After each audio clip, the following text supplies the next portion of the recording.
नमस्कार। आज मैं आप सभी को प्राकृतिक संख्याओं संख्या पद्धति के बारे में पढ़ाऊंगा। तो संख्या पद्धति क्या होती है? संख्या पद्धति, ये संख्या पद्धति में जो हम संख्याओं के बारे में पढ़ते हैं कि कैसी कैसी किस प्रकार की संख्याएं होती हैं, उनमें क्या नियम लागू होते हैं, उसके बारे में हम पढ़ते हैं। जैसे पहले हम देखते हैं प्राकृतिक संख्याएं, नेचुरल नंबर, जो गणना की जो संख्याएं होती हैं जो एक से लेकर अनंत तक जाती हैं। जैसे इसका 1 2 3 4 5 6 7 8 9 10 11 12 हम यहाँ तक गिन सकते हैं, अनंत तक। ये सभी संख्याएं क्या है? नेचुरल नंबर है। नेचुरल नंबर को हम n से डिनोट करते हैं, n से दर्शाते हैं। और इसके बाद आता है पूर्ण संख्याएं। पूर्ण संख्या क्या होती है? अगर हम नेचुरल नंबर में अगर हम जीरो को ऐड कर दें, अगर जीरो को जोड़ दें, तो इस संख्या को हम पूर्ण संख्याएं, होल नंबर कहते हैं। प्राकृतिक संख्याओं के समूह में शून्य को अगर शामिल करने के बाद बनी संख्या के समूह को हम पूर्ण संख्या कहते हैं। इसको हम W से दर्शाते हैं। और पूर्ण संख्याओं का उदाहरण जैसे 0 1 2 3 4 5 6 7 8 9 10, जहां तक हम जा सकते हैं ये पूर्ण संख्याएं हो गई। इसके बाद होता है परिमेय संख्याएं। परिमेय संख्याएं क्या होती है? वे संख्या जो P और Q के फॉर्म में लिखी होती है, जो P/Q, और जहां पे Q है 0 के बराबर नहीं होता है, के रूप में लिखी होती है, उसे हम परिमेय संख्या कहते हैं। जैसे 1/2 2/4 5/6 3/2, ये सभी क्या संख्या है? ये परिमेय संख्याएं हैं, रेशनल नंबर है। इसको हम R से दर्शाते हैं। रेशनल नंबर, इसको हम R से दर्शाते हैं। अब हम इसके आगे देखते हैं अपरिमेय संख्या। अपरिमेय संख्या जैसे हम इंग्लिश में इरेशनल नंबर कहते हैं। वे संख्याएं जो P/Q के रूप में नहीं लिखी होती हैं, उन संख्याओं को हम इरेशनल नंबर मतलब अपरिमेय संख्या कहते हैं। जिन संख्याओं को P/Q के रूप में नहीं लिखा जा सकता, उसको हम अपरिमेय संख्या कहते हैं। मतलब जो संख्याएं P/Q के रूप में नहीं लिखी जा सकती, उन संख्याओं को हम अपरिमेय संख्या कहते हैं। जैसे √2 √5 पाई, ये सभी क्या है? अपरिमेय संख्या है, इरेशनल नंबर है। जैसे पाई का मान अगर हम देखेंगे तो ये पूरी तरह से डिराइव नहीं हो पाता है। जैसे 3.1459 ऐसे ये जाता है, तो इसलिए इसको हम अपरिमेय संख्या कहते हैं। अब इसके बाद आता है वास्तविक संख्याएं, रियल नंबर। वे संख्याएं जैसे जो सभी परिमेय संख्या हमने बताया था, और अपरिमेय संख्याएं, ये जो संख्याएं हैं, ये सभी मिलाकर जो संख्याएं होती है, इनको हम वास्तविक संख्या कहते हैं, रियल नंबर कहते हैं।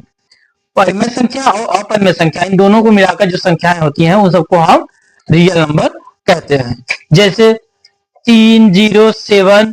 अब आप कहेंगे कि 3 कहां परिमेय संख्या है? 3 में अगर बाई 1 कर दें तो ये परिमेय हो जाएगा कि नहीं? ऐसे 0 में भी कर सकते हैं, किसी में कर सकते हैं।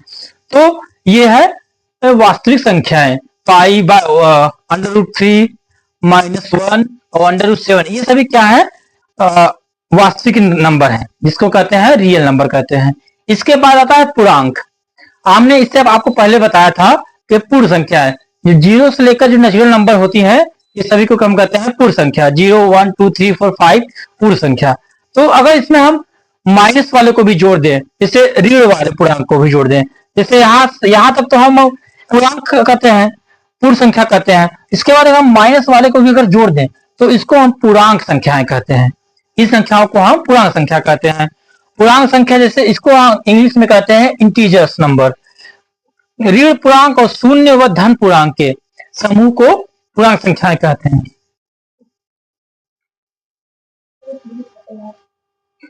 अब हम देखते हैं कि सम संख्या क्या होती है।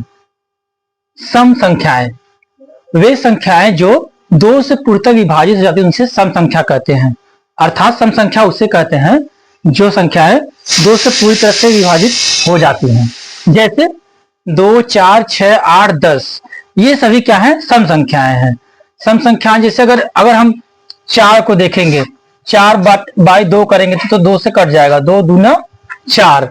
ऐसे ही अगर हम 6 को करेंगे, 6/2 करेंगे मतलब 2 से काटेंगे तो 2 3 6, ये पूरी तरह से कट जा रहा है, तो इसलिए इसको हम सम संख्या कहते हैं। अर्थात जो संख्या 2 से कट जाती है अर्थात विभाजित हो जाती हैं, उन्हें हम सम संख्या कहते हैं। अब इसी प्रकार हम देखते हैं विषम संख्याएं, ऑड नंबर्स। वे संख्याएं जो 2 से पूर्णतः विभाजित नहीं होती उसे हम विषम संख्या कहते हैं। जो संख्याएं 2 से नहीं कट पाती हैं पूरी तरीके से उसे हम विषम संख्या कहते हैं। जैसे 1, 3, 5, 7, 9, 11।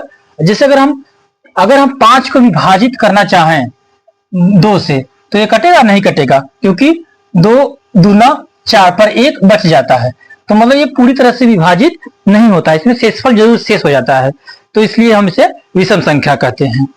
अब इसके बाद आता है भाज्य संख्याएं। भाज्य संख्या किसे कहते हैं? जिसको हम अंग्रेजी में कंपोजिट नंबर्स कहते हैं। वे संख्याएं जो एक तथा स्वयं के अलावा किसी अन्य संख्या से भी विभाजित हो जाती हैं उसे हम भाज्य संख्या कहते हैं। माफ कीजिएगा।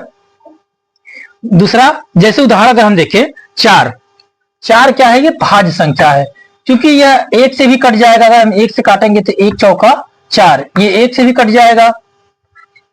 अगर इसी 4 को हम 4 से काटेंगे, मतलब स्वयं से काटेंगे तो भी कट जाएगा। 4 1 का 4, तो भी ये कट जाएगा। और हाँ, इसके अलावा अगर हम 2 से काटेंगे, अगर इसी हम 4 को 2 से अगर विभाजित करेंगे तो 2 दूना 4, तो 2 से भी कट जा रहा है।